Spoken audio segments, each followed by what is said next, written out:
IELTS. So many people are often jeopardized with this term. What is the right way to practice? How can I practice at home in a well organized way? Some of them are always searching ways and materials online. Some are using different IELTS apps to practice in their smartphone. Some are even more serious, practicing most of the time of a day and everywhere, even when they travel.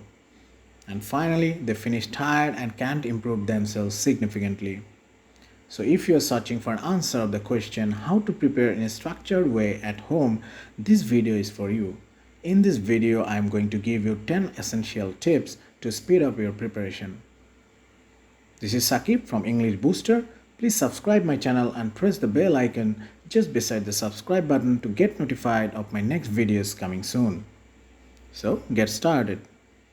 Tips number 1. Know the basics of IELTS. You have to have all the basic information about IELTS. There should be no gap. You must clear all the doubts before you start practicing. You have to know what IELTS stands for, what are the types, ins and outs of all the 4 sections, question pattern, marks, and how the time distributes in different sections. Also, you have to know how the scores are calculated.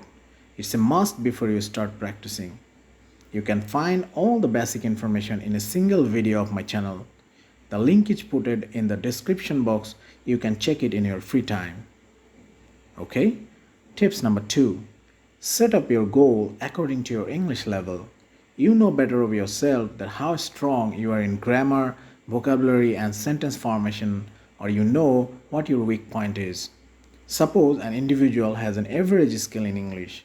In the mock test, he normally scores 5 or 5.5. Then he or she should aim for 6.5 or 7 maximum. When he or she reaches close to the target with frequent practicing, his or her confidence will automatically boost up. But if he set up a goal of 8, it will be an unrealistic target and his confidence must go down if he can't reach the target. So my suggestion is set up a realistic target to achieve your goal. Tips number 3. Know your purpose. Before registering for an IELTS, you have to know what you are going to do with this IELTS score. What is your purpose? Are you going for higher studies or do you have a plan to migrate to other countries? If you plan for higher studies, then you should sit for academic IELTS, and if you plan to immigrate, you should go for general training. There is another version of IELTS which is UK VI IELTS. If you try for only UK, it will be needed, but it is not required in other countries.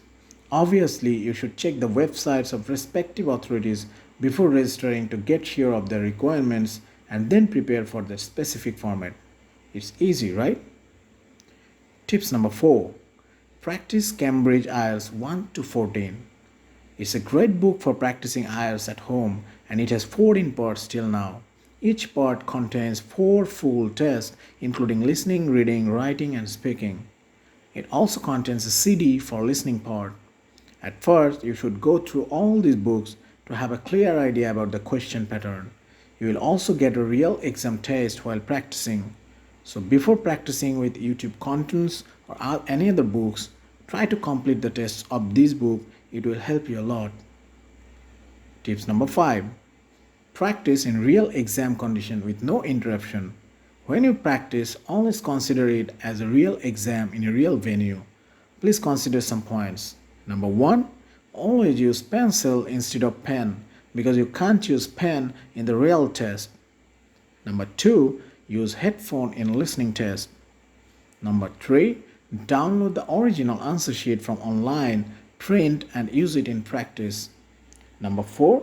You must maintain proper timing of each sections like real test. If you cheat here, you will definitely be cheated in the real test. So please practice when there will be no interruption. And finally, you have to be rude in score calculation. Sometimes we don't care about some small spelling mistakes or numbers type mistakes and we keep the answer as right. And it will be a huge mistake if you do that. So be practical in scoring. All these habits will help you to become familiar with the real test. I promise it will help you a lot. Tips number 6. Watch English news, talk show like TED Talks, different TV programs and interviews, at least one every day using headphone. It will increase your listening ability enhance your concentration level, which is very important to focus for a long 30 minutes in listening test. You will also get habituated with different accents, so it's very important for achieving your goal. Tips number 7. Do not take too much time in reading instructions. To avoid this, the only way is to practice more and more. The more you practice, the more habituated you will be with the instructions. So keep practicing, but be careful of some instructions by which you frequently get confused and make mistakes. Please look for if they want only one word or no more than two words and or a number. Besides, we often make mistake of true false or yes no type questions. When they want yes no, we don't read the instructions properly and we finish writing true or false. If you do this, all your answers will go wrong for sure. So it is really important to read the instructions but not all the instructions. Tips number 8.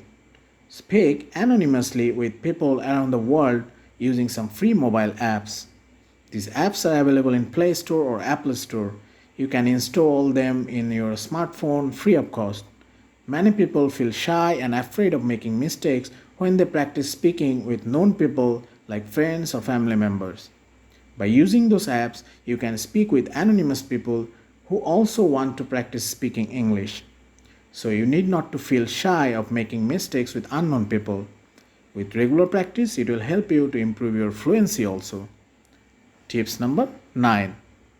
Practice writing in a regular basis and verify your answers with some experienced people.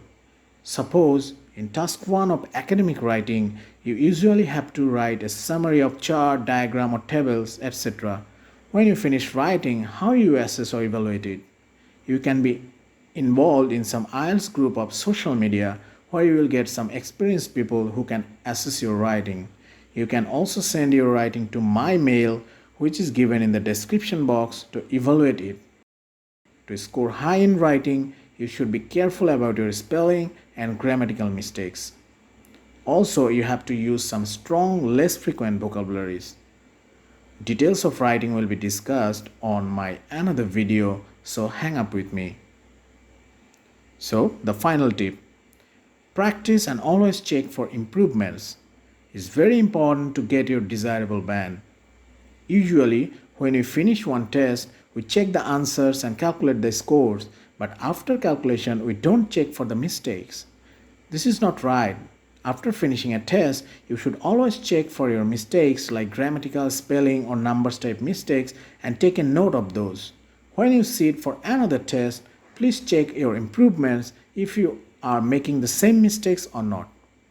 And you should continue this practice habit to reach your target. So that's it. Hopefully these 10 essential tips will help you to practice IELTS at home in a structured way. Thanks for watching. Please hit the like button as it motivates me to create this type of videos and share if you find it necessary. Stay tuned for more.